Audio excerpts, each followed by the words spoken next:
Good evening, ladies and gentlemen. Welcome to this evening's live stream. We do indeed have a special guest later on who I'll introduce to you, a new special guest, in fact, from up in the northeast of Scotland. But before then, as usual, I'll start off with a few things that have been in the news in the last week. First, some news hot off the press. You might not have seen this yet. And that is a court case has been won against Glasgow City Council and the SECC, the SECC venue, basically, because they cancelled Franklin Graham's event there a couple of years ago. Now, Franklin Graham, the Christian evangelist from America, who's said his fair share of controversial things, as have I. Some of the things might be quite similar that were said. Anyway, the council basically cancelled the event, and they were taken to court on the basis of the Equality Act, that they had discriminated on the basis of religion or belief, which they obviously had. I mean, there's no question about it. Listen, I mean, why the council can't see that, why they didn't know that before they made the decision, why they didn't know that before they went to court, I cannot really imagine, because it's so clear cut. That's obviously what they did. Anyway, so the judge found against them, and they've had to pay £100,000 to the other side. Okay, so it's cost them £100,000, which is fantastic news. It's good to see the legal system doing its job. I mean, the Equality Act is a bit of a two-edged sword. Sometimes it results in all sorts of nonsense, like cases against people who refuse to make same-sex wedding cakes, for example. But I think in that case, it ended up with the right answer with the Ashes case. But here, the Equality Act served a positive purpose. Now, we always have a slight concern when I'm talking about successful legal cases, because I do think some people just get a bit carried away about what they think the law can achieve. I was talking to someone a few weeks ago, talking about abortion, and he said, can't we take the government to court? Surely we can take them to court and get this stopped. I go, well, no. I mean, the government makes the law. If the government makes the law, you can't then take them to court and say they've broken the law. Now, the thing with the Equality Act and with human rights legislation, they're quite broad, overarching piece of legislation, and they can be effective in reining in the government in some cases. But in the vast majority of cases, say the government makes the bad law and it happens. And a lot of things the government does as well. They don't need to pass a law. The executive of the government decides how to run the country. They make decisions and do things. So the change has got to come at a political level. Okay, the law can be helpful in like nibbling away at the edge and just undermining, pulling the government back in on one issue, perhaps another issue a bit later. But generally, the bigger picture is the political situation. If you've got the wrong people in charge, then you're going to head in the wrong direction. Okay. There might be the odd skirmish where the law just pegs them back a bit, but you'll head in the wrong direction. So, yeah, these legal things, brilliant legal challenges, fantastic, more the better. But I would encourage people, don't get carried away thinking the law will be our saviour and prevent, the UK government or the Scottish government taking the nation in the wrong direction. Right, talking about the UK government, Rishi Sunak is the new Prime Minister, of course. He's a Hindu. What do I think about that? I don't think anything about that at all. If I was having a personal chat with him, I'd be very happy to talk about his Hinduism and discuss that, debate him about that even. But in terms of being the Prime Minister, the fact that we have a Hindu as a Prime Minister, what do I think about that? I'm just not interested. I'm not remotely interested. People say, we've got Sadiq Khan, a Muslim, the Mayor of London. In fact, there's a Muslim, not remotely interested. Now, if either of them actually stood up for the traditional values of their faith, then I might be saying this is great. I'm really behind them. But I think with Rishi Sunak, the same as with Sadiq Khan, they don't really stand up for the core moral values of their faith tradition. Let's put it that way. The same as the vast majority of Christian parliamentarians as well. They don't really stand up for the core moral teachings of Christianity. So what badge they wear in terms of their religious faith, I'm just not remotely interested. I'm interested in what their views are. Right, Rishi Sunak, what are his views on key moral issues? Well, his voting record on them is basically a string of abstentions. He doesn't vote whenever something controversial, a controversial moral issue comes up. Now, why is that? Is that because he has no views? Possibly. Maybe he's just not interested in those things. But more likely, what people do who think, I've got my eye on the top job, then you think, right, I want to keep my nose clean. I want to keep out of controversies. And so I'm just going to stay neutral on a whole range of issues. And that's what they do. That's what Boris Johnson had done. I mean, Boris Johnson would abstain on abortion votes. But it seems like what you hear of his private life, that doesn't really match up. So they deliberately abstain in order to keep their appeal broad. And I think that's the case with Rishi Sunak. Now, I think someone who's willing to compromise on matters of fundamental moral importance because they've got their eye on the top job, not interested. That's like the other end of the spectrum from the Scottish Family Party. We think these core, crucial moral issues are, core, crucial moral issues.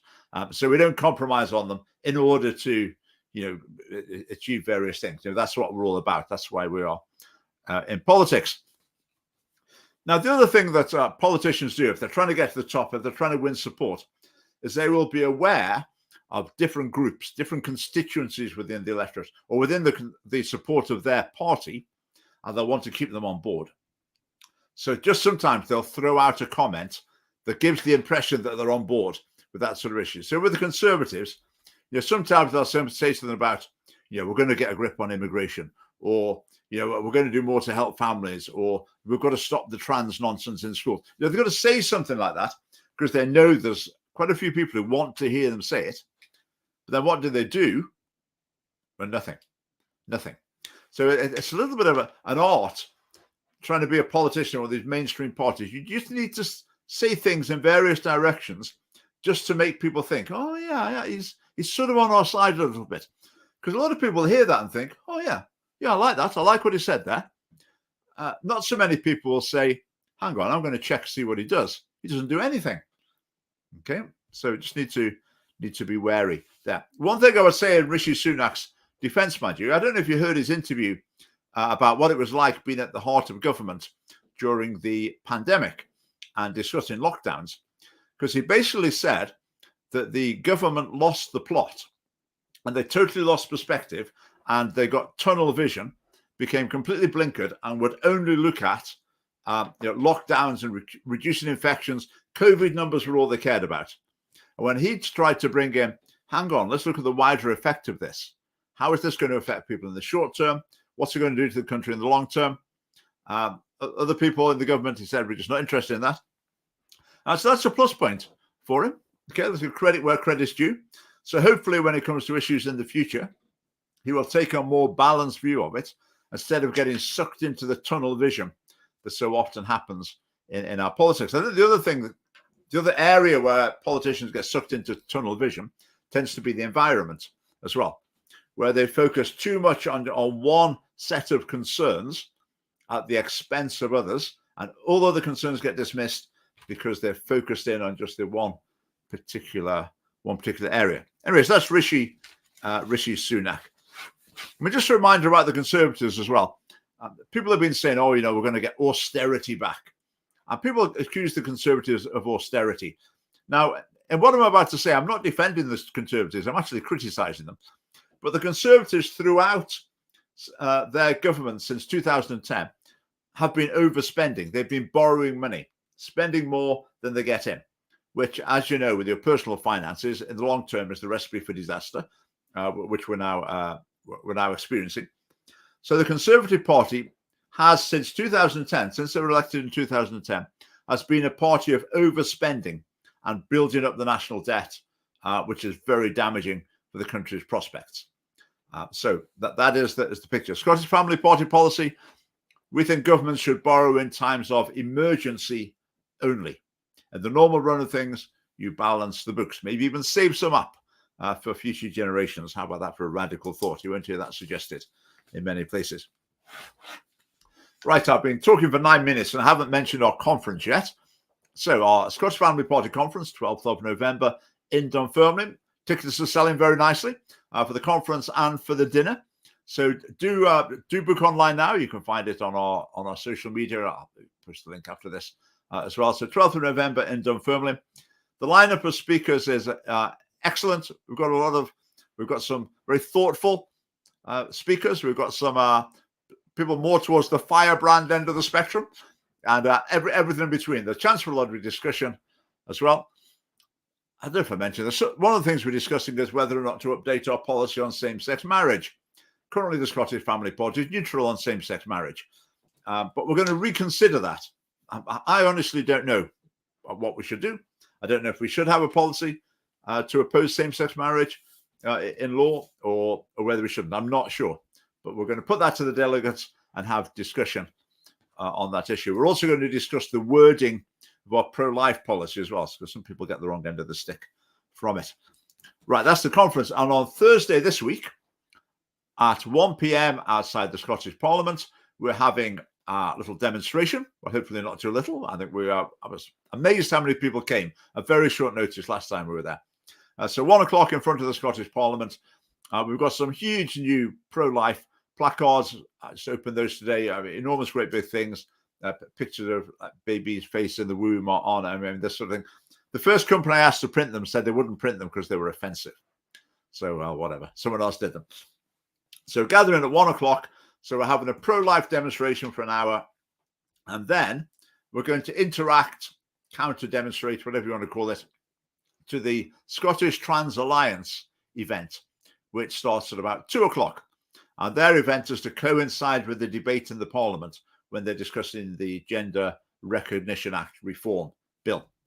So we'll be there for that. We'll have some interesting interactions with people. So, yeah, if you come along, we would love to see you at 1 o'clock on Thursday. One last thing before I introduce our special guest. Scotland's fertility rate, I find out this week, is now down to 1.29. I'd had in my head 1.39. That was the figure I used to use to shock people how low it was. Well, it's now down to 1.29, which I say for a country like Scotland that operates its economy and its finances the way we do, that is absolute disaster looming, absolute disaster. And the family party policies, some of them are specifically intended to enable people to have children who might otherwise have been deterred. There might have been barriers in their way that meant they thought maybe they wouldn't have as many children. We want to take away those barriers so that people can have as many children as they would like to. Because a lot of people don't have as many children as they would like to. So we would like to take away those barriers. So our policies would be very effective in those regards. The other parties, what have they got to say on it? Burying their head in the sand. Burying their head in the sand. I mean, Elon Musk tweeted something a few weeks ago now. He said he thinks population decline is the greatest problem facing planet Earth. Now, I'm not sure if he's far wrong there, but that's certainly different from the impression you would get from an evening watching mainstream television, isn't it? Right, let's just see if there's a comment or two. Slim, I won't read that out because that's quite offensive, really. Not to me, but to Rishi Sunak. Right, let's introduce this evening's guest. Now, this evening's guest is an author, a published author, as of just a few days ago, October 2022. Max Reynolds' new book, The Revolutionary Resistance, has been published, and Max is joining us tonight, and he's going to tell us about the book. It sounds fascinating, and we can talk about the issues it raised, and do chip your comments in as well, and join in the discussion. So, welcome to Max. Thanks for joining us. Hello, Richard. Thank you very much for having me. Good to be here. Now, tell us a bit about yourself. Where are you? What do you do? Yeah, so I live up in the northeast of Scotland, just west of Aberdeen, out in the countryside. I'm a chemist by trade, and I moved into the commercial side of the business. But after going through redundancy and taking some time out to study some psychology and do some other things that I was interested in, take my motorcycle around Norway, I decided to essentially start writing a cultural commentary because I wanted to keep writing after I'd finished my thesis. And this cultural commentary was really spurred on by some of the things we saw in 2020. Yes, Revolutionary Renaissance. So in 2020, which was, the iconoclasm really around statues, pulling down history, regardless of what you happen to think about the history or the characters in history, it's still an important part of our Scottish identity or British identity. And so pulling down those statues, I was writing about, what that's attached to, because it's really a form of censorship. And over time, I was steadily led to more and more ideas, which I was seeing consistently. And really, this is coming back to the Marxist system of philosophy. And so a cultural commentary really spurred out into investigation into Marxist philosophy. So Okay, just go back to the statues. Let's dwell on that for a little while. Now, when you see countries like Poland, Lithuania, Estonia, etc., there's people there who are busy pulling down Soviet-era monuments.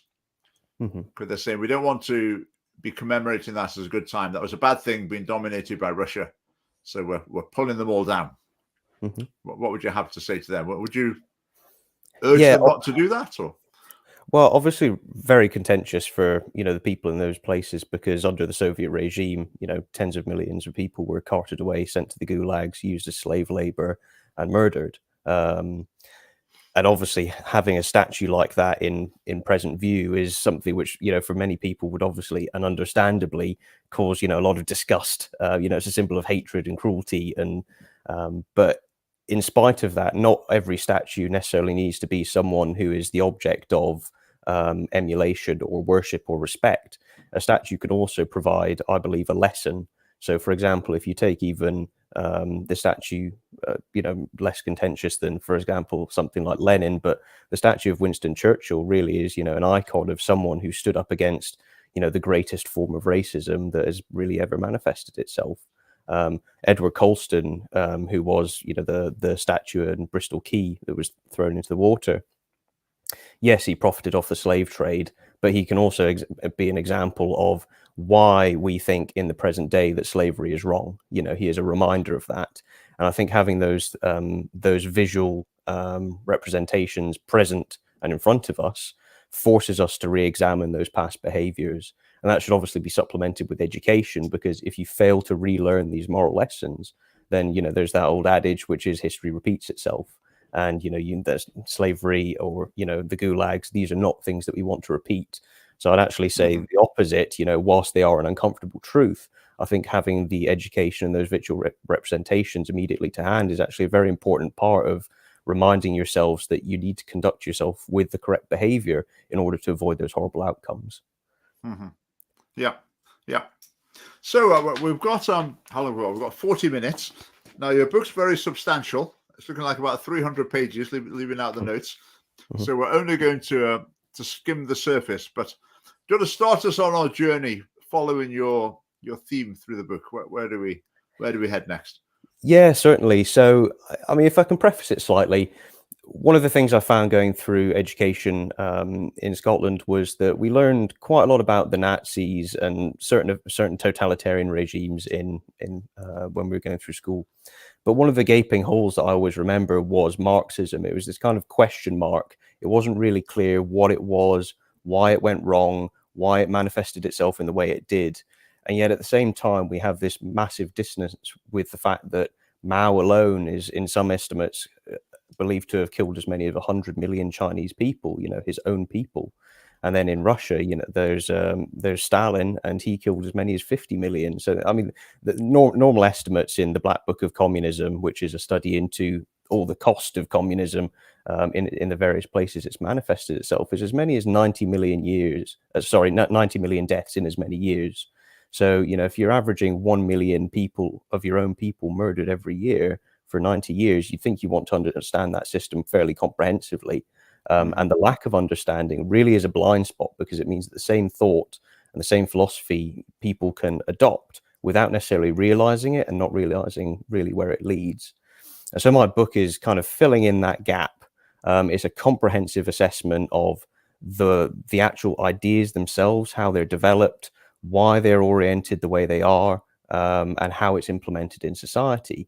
And fundamentally, why it will always actually result in totalitarianism, because the system itself demands totalitarianism.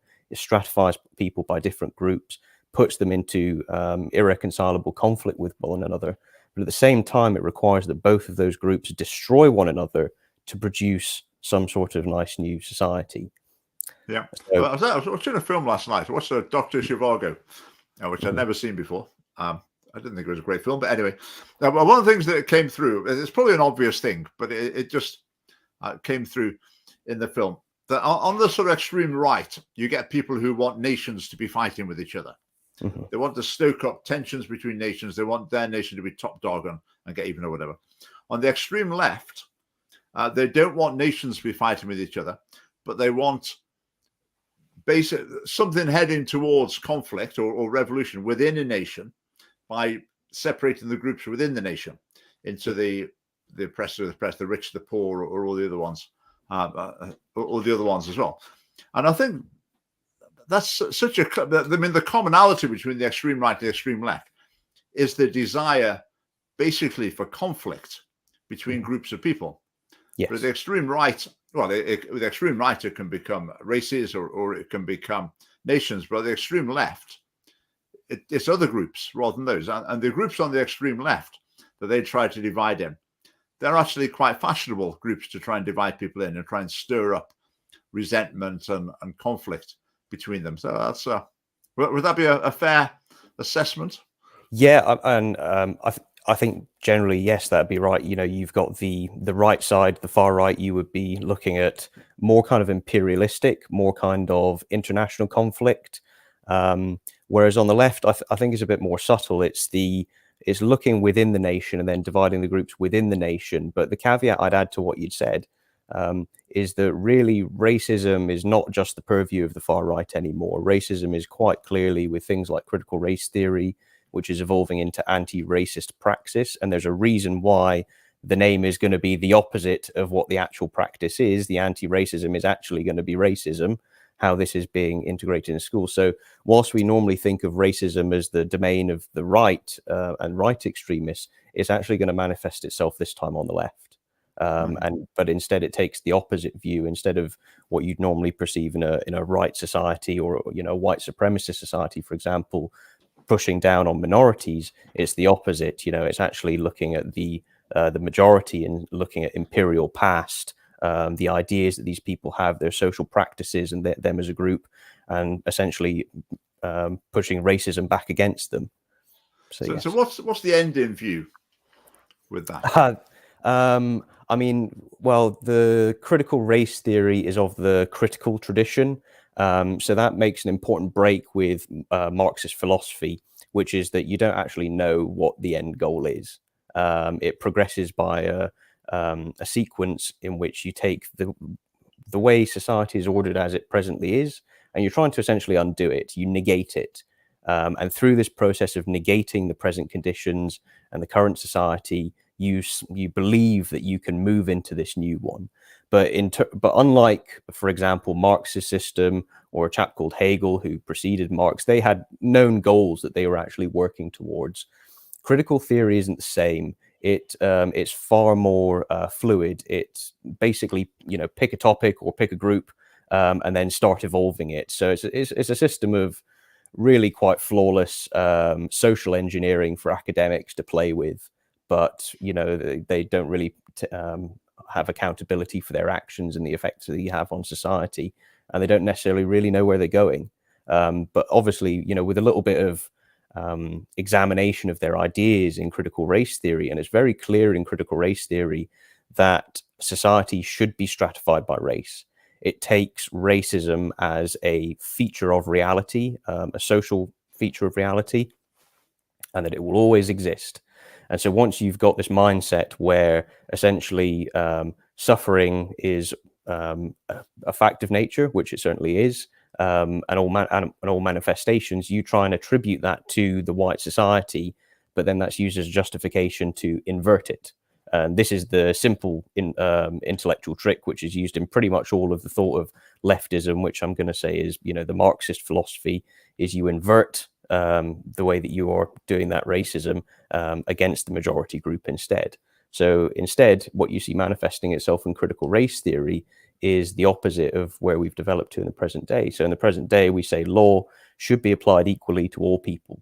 No person should be singled out and prejudiced against by the law, because at that point, it just becomes an extension of particular people's will to harm particular groups, to impose suffering on them. Whereas when you now look at the critical race theory, they say that they are explicitly against the liberal legal tradition. So they explicitly desire to undo the process where people are seen equally in the law. And then the additional part of that as well, when you start to bring in the ideas of intersectionality, which this is fundamentally bolted into, is that it's also more ideal to have people who have the right characteristics making the law, because they have special knowledge because of their identity. And so it is as ridiculous as the fact that because you are white, or because someone else happens to be of different background, because their ancestors received a different amount of sunlight, that they have special knowledge and insight into oppression and suffering. And the only way to really overturn that is to create special laws which prevent the people which conveniently they label as perpetuating that oppression. The thing with the emphasis on race is, of course, it's immutable.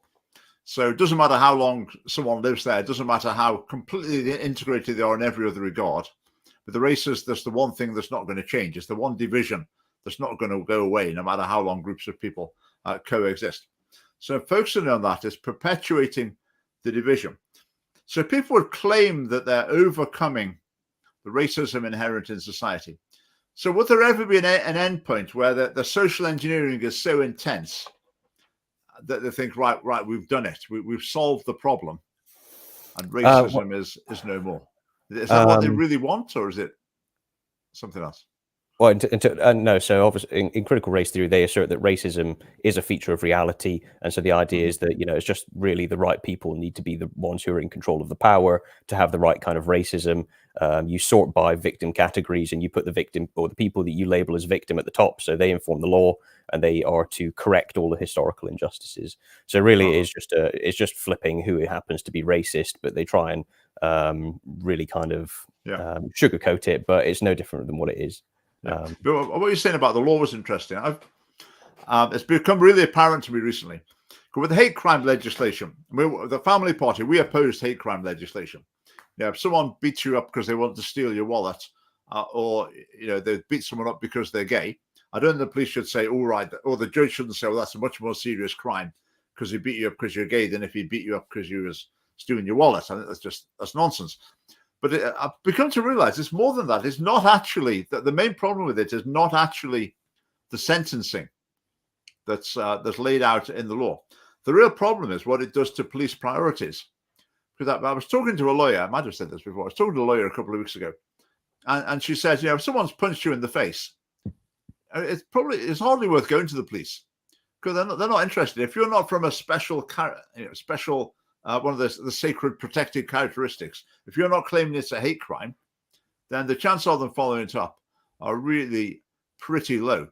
And I think that's the main impact of it, is it determines basically who has access to the law and who doesn't. If you can claim there's some hate element because you've got a certain protected characteristic, then the police will act to do their job with regard to the crime committed against you. If you can't play that card, then very often the police won't do their job. And effectively, you live in a lawless nation because the law doesn't exist to help you. I've had a couple of incidents where clear-cut crime committed against me, absolutely clear-cut. And the police are just, well, no, we're not bothered. And on the Police Scotland website, if you go to, last time I looked, if you go to report a common or garden crime, there is no facility for reporting crime, but there's a page for reporting hate crime. It just sums it up. But why is the majority not outraged by this? Why is there not great outcry? Is it just people are ignorant of what's going on? Or? I mean, that's a real question.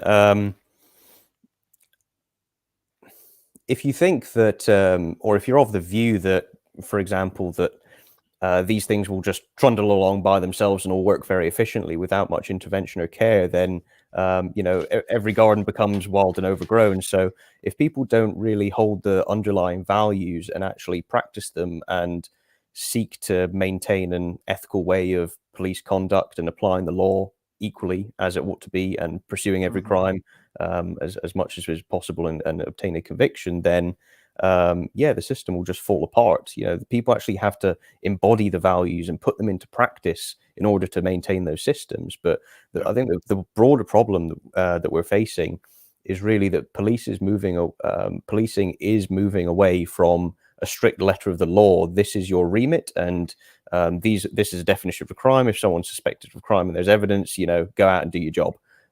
Instead, it's moving towards a more kind of a social justice. And so this is really bolted into, that other idea of critical race theory. It's the same kind of people who develop the same ideas. Critical race theory is seen as a subset of critical justice, critical social justice, along with critical environmental justice, and all these different other iterations. So it's not really focusing on the law anymore. It's actually looking at certain social outcomes, and you have a hierarchy in the law. And that hierarchy, as we can see, is essentially oriented around marginalized groups, and the marginalized groups set the policy, or this policy serves their needs. Yeah, I mean, the classic illustration of that for me was, remember Hamza Yousaf a while ago. He got someone prosecuted for tweeting something like, "You're probably going to have a whip round for the terrorists" or something. So someone tweeted in a funny way. I don't think the person was entirely joking, but in a funny way, a joking sort of way, that basically you're probably a terrorist. And Hamza Yousaf got the bloke prosecuted, and he was fined, I think. I can't remember the details, but he was fined. Now, the last election, I took in a dossier of offensive communications, the likes of which you could not imagine worse than, to the police. A whole wodge of them, absolutely obscene, threatening, appalling material. A lot of it from basically LGBT activists. And I stood there in the police station at Oxgangs, and either side of the desk was big sort of pro-LGB posters. And so I just stood there looking at it, thinking, this is a waste of time, isn't it? Why am I even bothering to give this? So I gave it in, and the desk sergeant, is that the right term anyway? He had a look through, and he said, "Oh yeah, some of this is definitely criminal. Definitely. Right, leave it with us." And I mean, cut a long story short, basically they did nothing about any of it. Didn't follow anything up. But standing there, seeing the poster on either side of the desk, you just know you're the wrong person. You're not someone that they're going to want to follow up on. Yeah, and it's really concerning if somebody has a crime committed against them and they don't feel comfortable approaching the police. It doesn't matter, what race or what religion or whatever kind of group where you're going to split people up by. You should have the same access to the law and justice. And if not, you're moving out of the liberal position. And as soon as you do that, then law becomes political. And then everything starts to get extremely horrible, because now every single election is so fraught, because if you want to live your life essentially unmolested, then you have to win. So it becomes increasingly forceful, and it has to become increasingly totalitarian. Yeah, that's interesting. Yeah, as soon as politics, that's an interesting point. As soon as politics descends into identity group foundation, then it does become a battle. It's like a lot of nations, for example, where there's, say, a Christian half and a Muslim half, and you have Muslim parties and politicians and Christian parties and politicians, and it becomes a struggle to see which side can get in charge, so they can run things to some degree to the benefit of their own side. And it's a terrible way to do politics, because it's a zero-summed game, and there's no room for compromise in it. It's either your side's in charge or the other side's in charge. And in those situations, I think not only do you have the social element about which social groups and then which national groups it happens to be, you also have the theological element. And when it comes to, if it is a theological system of politics, then it's law and politics is from God. So that's a very different situation, as if you're in the kind of the supposedly rationalist Western world, where it's supposedly not theological, and so you've got a distinction between your politics and your juridical, but it doesn't issue from God. Well, we won't go down that avenue for tonight. Let's move on there. Where would we head to next in your book? Yes, certainly. So I mean, we've touched very briefly on critical race theory. I suppose it's kind of easiest to perhaps go into some of the things about queer theory and some of the origins of queer theory and gender ideology, because I think this is really pertinent for the modern day. I mean, you were talking earlier about, the fertility rate dropping to, 1.29? It's well below replacement level. Now, if you start to add on to this, fewer families, fewer people having children, rising cost of living, people's inability to get housing, to have a stable family for a long period of time, that number is just going to get even lower. And I do see this as one of the major problems that we're going to be facing in this century, is how many of my and the younger generations are going to begin having families, so even to have a replacement level within the nation. And obviously at the moment, the kind of government policy is subsidized with mass immigration. The problem that comes with is then different conceptions of what is right, what is wrong, the culture. And so even though you can substitute population replacement with mass immigration, that's not accounting for the moral and cultural issues that can come alongside that. So you solve one problem in another way, but you introduce other problems. And if there's not a sensible system of integration, then you basically just kick your can onto a different problem. It's a very temporary solution as well, immigration. Yes. Because the pattern tends to be, when immigrants come from a high birth rate country to a low birth rate country, it doesn't take long for them to adjust to the low birth rate country, and their fertility rates plummet as well. So that there's a sort of ongoing need for what I think the cultural problems. I think it's just a feature of human nature. But I sometimes imagine, if you think about the most extreme case, if you've got some, I don't know, 70-year-old gentleman who's lived in his little town his whole life, and if you imagine that overnight you completely replace the population, which had traditionally been, a British, Christian, white nation, you completely replaced it with people from, I don't know, Sudanese people or something. So overnight, everything changed. They're speaking a different language. The church you went to is closed. They don't play cricket on the common in the middle of the village anymore. So all the things he used to like, all the people he used to know, it's all gone. And he thinks, well, what's happened? I don't like this. I don't like what's happened. I don't think anyone would criticize that man. I think everyone would sympathize with him and say, well, he's got a fair point. I can understand why he's not very happy with what's happened there. And I think once we concede that, then there's obviously got to be a spectrum. At the other end of the spectrum would be the person who, let's say the town's like completely white, and one person has a black person come and stay with them for the weekend. And someone says, oh, I don't like having a black person around here. No one would have any sympathy for that person at all. But there's a spectrum in between. And, as towards the first man I said, you've got to have some sympathy. So it's just part of human nature that when there's really rapid fundamental change in a society, some people are not going to be happy with it, and it's going to lead to tensions. I think that's just inevitable.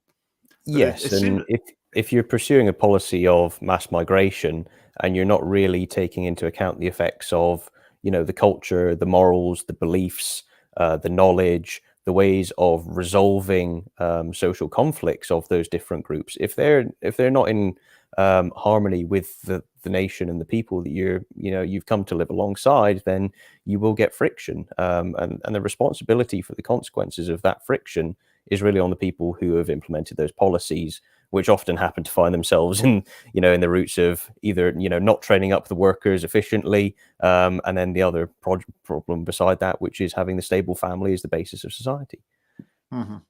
Yeah. So if we go back to go ahead.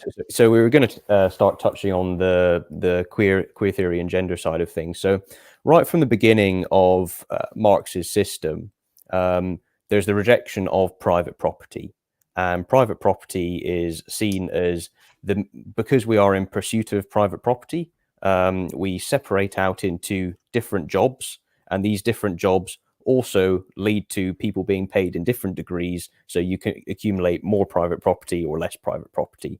And so they see this system as inherently conflict driven. So if you happen to be born into good social circumstances, you happen to get a good education, and you happen to get a job, and then you earn and you accumulate more private property for yourself, this is seen as something which is taken from other people. Now, one of the systems which Marx and Engels saw as crucial in this was the family. So the family is the place, in their view, where the man dominates the woman and takes her labor within the family and uses that to secure his own position, to raise the children. And then for the private property aspect, he sees that as handing down the private property to children. This makes sure that the stratification between people grows over time, and so it perpetuates the system. So the family is really an integral part of the system of private property, and so they want to break it apart. So one of the typical things that you see is the division in the nation, like we were talking about. It's not outward focused. It's looking within the nation and finding social problems, and then pointing at one group or one person and saying that all wrong is concentrated in them, and then taking another group and saying all good is concentrated in them. And so here it's being done in the family. And so the idea is that you can move from one form of the family to a different form of the family. That present form of the family, which they see is inherently cruel, is monogamy. So the stable family for all time. They see that as inherently wrong. What would be preferable in their view would be to a system where men and women could come and interact essentially as they please, free from any restriction from divorce laws, and have the children they like. And then, whenever it happens to suit them, they can leave that relationship and have a relationship with someone else. And somehow, by some sort of magic, all the children will be raised collectively by the new collective, and they will turn out just fine. So obviously, this is not really, this doesn't occur as far as I'm aware. But you can see how this is fundamentally against the family right from the get-go. Now, funnily enough, when you get to for example, the implementation of Marxist ideas in Soviet Russia, you start to actually see some of the consequences of this. And so, funnily enough, you get someone like Lenin bemoaning the free kind of sexual liberation that occurred in 1920s Russia. He actually starts to say things which sound almost like a conservative. He says things like self-control and modesty. These aren't oppressive things. These are actually good virtues to hold for a Soviet citizen. But that's not really where the original Marxist ideas were coming from. But by the time you get to the 1920s, really the revolution was an isolated incident. It had occurred in Russia, but there were a lot of failed revolutions elsewhere in the world, and it just hadn't manifested itself. So, and there was a chap called Labriola, and he was instrumental because he was basically looking at Marx's system and saying, well, it's really too focused on its economic side of things. The philosophical system can actually be applied to more areas. And so what you really have is most people's understanding is, even if they have an understanding of Marxism, is based on the economic ideas. It's not rooted in the philosophy that drives it. And that's where my book comes in, which is it explores the philosophy which drives it. And so it's a very logical conclusion for me to have that Marxist economics is simply one particular application of Marxist philosophy. And really, this is the same argument that Labriola was making in about 1896, which is that you can apply that philosophy to other areas. And so really what you're starting to see is the birth of Marxist sociology. So you're applying this system of philosophy to sociology. Now, what is that system and why is it important? So in the Marxist tradition, all action and behavior and thought is oriented towards a predetermined goal. And if you go in my book, one of the things I explore quite near the start is that Marx's project began as a religious project. So that's completely different to most people's understanding. So if you don't go into the philosophy and the driving ideas, you can't understand essentially the base of the thought which drives Marx's entire system. So the economics is one particular application, but Marx's system is an entire worldview. He has an idea of creation, which is that man creates and is self-perpetuating.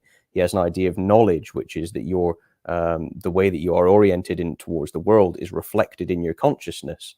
There's an environmental determinism, so that your engagement with the world, the economic conditions, they determine that these two groups are split. So it's this horrendous feature of reality which we're always destined to be in conflict with one another. But if in his view, you can look at history and you can say that history over all time is advancing towards a known end. And this known end is what's created by Marxism. What in Marxist philosophy is communism and socialism. So communism, get rid of private property, and socialism is to have the right kind of consciousness. And so at the end of Marx's system, and I go into the reasoning behind this, is actually a religious system. It's the union of humanity with nature. So you worship humanity and nature as a single entity. And it's from that all the philosophy, all of the other applications and ideas are applied. So economics in Marx's system is actually just a vehicle, which is a means to an end. It's one particular application. So when we come to the point in the 1920s where the revolution hasn't really manifested itself, the critique of Labriola is that whatever this economic application is, it's missed something. There's something really intrinsic that has failed to happen, because if history is marching towards this known end, and it has to result in communism, it has to result in this new collective which overthrows all of Christianity, all of society, all international nations, it overthrows private property, there's got to be some sort of thing that we've missed. And so the key part there is the sociological side. So Labriola prompts the development of Marxist sociology. Now that as an idea stews for a small amount of time. And then you have a chap called György Lukács, who's a very important Hungarian theoretician. And he essentially looked also at, he started to explore some of these ideas as well. And one of the fundamentals that he recognized that Marxism was lacking on was knowledge. So how was knowledge that we have in society preventing people from taking part in the revolution? And it's from that you also then have Gramsci. So Gramsci's an extremely important person to understand. Out of all of the Marxist theoreticians, he's actually one of the most legible. He's one of the easiest to read. And so I would recommend that people go and read Antonio Gramsci's prison notebooks or aspects of them if they can, because he's someone who's very good at Marxist philosophy, but he's also someone who's he's at a junction in the thought. He's where it's not just the economic application. He's now looking more at the ideas and the people's embodiment of them. So he's looking at culture. And so this is completely revolutionary for Marxist philosophy. And you can start to see that this is a Marxism that's going beyond Marxism. It's not orthodox Marxism anymore. It's a new kind. But it's interesting because quite early on in Gramsci's thought, he's got and I'll just read quotes because I've got some notes here on the side. So Gramsci believed that sex had undergone significant repression, and argued that regulation of sexual instincts was unnatural. So that as an idea is that, as soon as you start to have an instinct, that is the thing that is natural. That's the thing which, should not be regulated. Now, anyone, I think, with any sense should probably recognize that that's not the case. Self-control is very important through life, irrespective of what it happens to be. But obviously the risks of, if you're promiscuous, might be diseases. There might be children who are brought into the world and who don't have a stable family to help raise them. So all the consequences are awful. But he's explicitly saying that, the regulation of sexual behavior, get rid of it, it's unnatural. Now, when you start to move forward a few years, some of these ideas are starting to become a little bit more developed. The cultural critique is certainly more advanced. So you move over to the Frankfurt School, who are in Germany. And so in the Frankfurt School, Max Horkheimer, who is one of the key figures in there, he was saying that really the present structure of the family as it was with man, woman, and the way it's organized, this is a way of denying essentially, what's the quote here? Sorry. He says, but every sensuous element is strictly banished from the son's tenderness for his mother. Now, this isn't quite normally what I'd expect in a normal relationship, but they're starting to see how psychoanalysis could be applied to the family to try and break it apart. And so you get ideas of the way that sexuality is handed down in family teaching. Itself helps to perpetuate a wrong form of the family. It then contributes to, private property, domination, and you have all of these aspects coming together where really they're starting to try and break apart moral norms of sexuality in the family. And then the alternative that comes in is that the state can then regulate the family and determine what morals and the way that people should behave and what information is conveyed to the children. And so quite quickly, you're moving from a society which is based on a Christian family, which is one man, one woman, and the children, to one which is really broken apart. It's arbitrary, casual relations. There's not a stable unit for the children. And then you kind of step back for a moment and you think, well, actually, that kind of sounds like some of the things that are going on in our society today. And it's not uncanny that you would have that observation, because, you would have heard of Rudi Deutsch's Long March Through the Institutions. So really, when it comes to Gramsci, his cultural commentary is so important, because recognizing that culture, knowledge, family, religion, all of these different components are resistant to the revolution. So you need to break every single one of them apart and reform them in a revolutionary way, so that they're oriented towards this known end of constituting the revolution. Yeah. Just think about that sort of way of thinking. How prevalent is it? Because I sometimes wonder, I mean, there'll be people in universities who, if you're having a heart-to-heart, they would express the views that you've been expressing there, where they'd say, that's what I believe, that's what we need to do in order to bring about, the future that we're all working for. That's what they'd say. But then, are they, the people they're training, the people they're educating, and then eventually it gets to the political parties, it gets to the MSPs, it gets to the media. So I would imagine, for a government minister, say, they might listen to an academic who holds that sort of theory, but they don't say that to the politician, because that would scare them off. They don't say that too publicly. What they present publicly is a much more benign version. They'll present the goals, but it won't be within the sort of framework you've just described.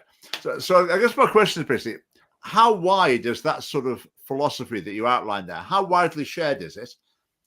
And to what extent is it that the people who do think that are so effective at influencing other people, who they steer them, even though they don't actually inculcate their philosophy into them? Okay, so there's two things I can say on that. I think the first would be in terms of language.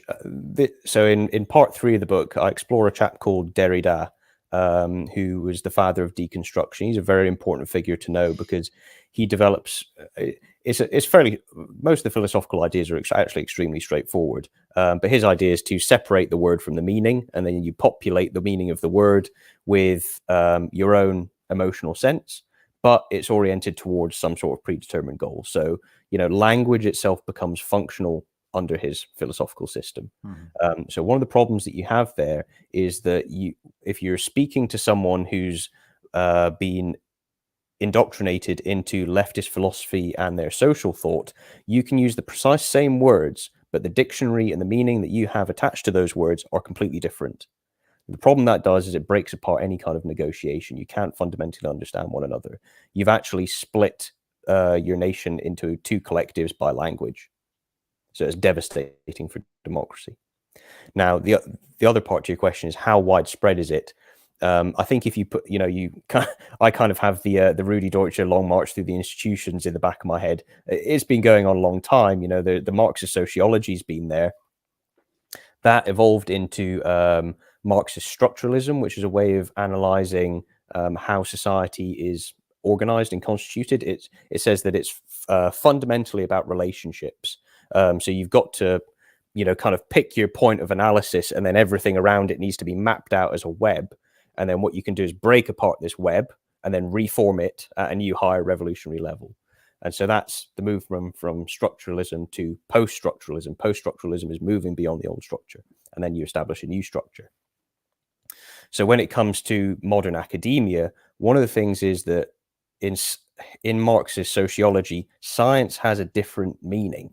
Science is not, as you and I, or anyone who's watching this is understands it. It's not a system of coming up with a hypothesis, and then you essentially gather your data, you analyze your data, you look at what your results are, and you're saying, do the results negate the hypothesis? And if the results don't negate the hypothesis, then the hypothesis stands. So in that way of looking at the world, you don't know absolutely that you necessarily might have knowledge, but you've found nothing that has disproved it, so it stands. It's the best thing you've got. Science in the Marxist system is actually a system of thought. So the science is the movement of consciousness and society towards a known goal through a structured means. So you're taking people through a stepwise process of reforming their society. They reform their peers, they reform their family, they take part in basically becoming revolutionaries. Your entire existence is to become a revolutionary. So social science has a completely different meaning. Social science is the raising of consciousness towards a known goal through the practice of revolutionary philosophy. So in terms of people who are in the social sciences, if they're not aware of the philosophical foundations of their ideas, then they can be rooted in this process and helping it to advance without awareness that they're in it. And then they might, and then you also have the people who are explicitly aware of it. So they tend to be a bit more theoretically educated, I think is the term, you'd have in their system. So yeah, you indoctrinate people into a specific way of thinking and a specific way of reasoning with predetermined values, and it's oriented towards a known goal. Now, in terms of how many people in society are actually oriented that way, it depends how many people have gone through education, which can be quite a lot of people. And the problem there is it's the cultural aspect, it's the cultural revolution. I mean, there's a vast section of the population, particularly the intelligentsia, that just take it for granted that the identity politics lens is the way you should approach every issue. That's the heart of every issue. You mentioned sociology. I mean, if you go to the sociology books in a bookshop, there'll be some general textbook, but then there'll just be book over book, which will be about particular minority groups. It won't be about much about the dynamics of families or what's best for children. It's just minority groups, or allegedly oppressed groups. That's what just goes on and on. And the study is obviously very different depending on, if you're coming at it from a rigorous scientific perspective and you're gathering statistical data because, say, for example, there might be, some health outcome which is not great in a certain group. You want the data to be able to overcome those problems or find out what those needs are and fix them. That's different from what is fundamentally a political system. Then, of course, politicians of particularly sort of progressive persuasion can forever be saying, "Oh, we're just doing what the experts tell us. We're following the science, the statistics, the research." Well, the really meaning is they're following activists in those academic departments who share their philosophy, and their mission is to advance that philosophy through their research. Well, they've also abdicated the requirement to think. What, sorry? They've also abdicated the requirement to think at that point. If they just need to be fed the information from the experts, cut out everything in between. Why bother, listening to people's opinions? The democracy, why even have that? Yeah, I mean, the epitome of that is the Guardian newspaper, isn't it? Because you can read the Guardian, and people just will constantly have their opinions reinforced in a very academic-y sounding way. It's not just we all agree with each other. It's we all agree with each other, and the really clever people and the experts are right behind us. They all agree with us as well. Now, if you read, let's say the Daily Telegraph, they're still the same, sort of saying what people want to hear, a bit of sort of echo chamber thing, but there's not quite the same. Look, this is what the experts think. This is what the academics think. So we're obviously right. So we just take it for granted. You don't really get that on that side of the political spectrum, I would say. Yeah, I think so. Comment on that. I think there's something on the Royal Society of, and it's something to the effect of, no single position should always stand.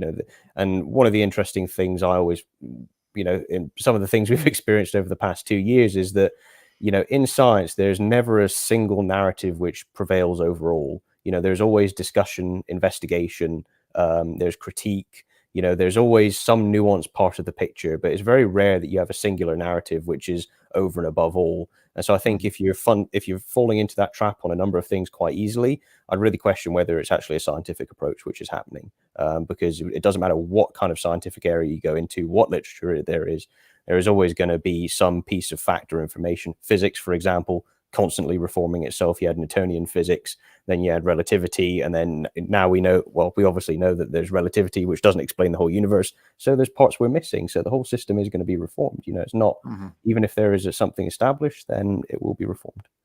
Yeah. Well, our hour has flown by. Now, sorry for not getting to any comments. I've been watching them coming through. Lots of very interesting comments. But unfortunately, as tends to happen sometimes when I've got a fascinating guest I'm speaking to, I didn't really get to put any, but I have been reading those. So thank you very much for your comments. Thank you for joining us, Max. Intellectual and author, I'm going to christen you. That's your description. Oh dear, Next time you come on. But the Revolutionary Renaissance, Max Reynolds, available on Amazon. Family Party Conference, remember, 12th of November in Dunfermline. Get your tickets right now for the conference and the meal as well, if you want to join us for the meal. It'd be great to see you. You just scroll through our social media, you'll find a link to buy tickets for the conference. Thursday, 1 o'clock, we're gathering outside the Scottish Parliament for an hour of a sort of pro-life demonstration.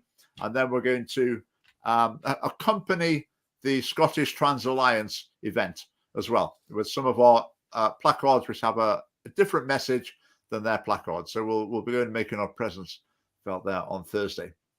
So Max, thank you very much. Hopefully speak to you again, hopefully meet you in person sometime. Thanks for watching and see you all next week. Thank you. Thanks, Max. Good night.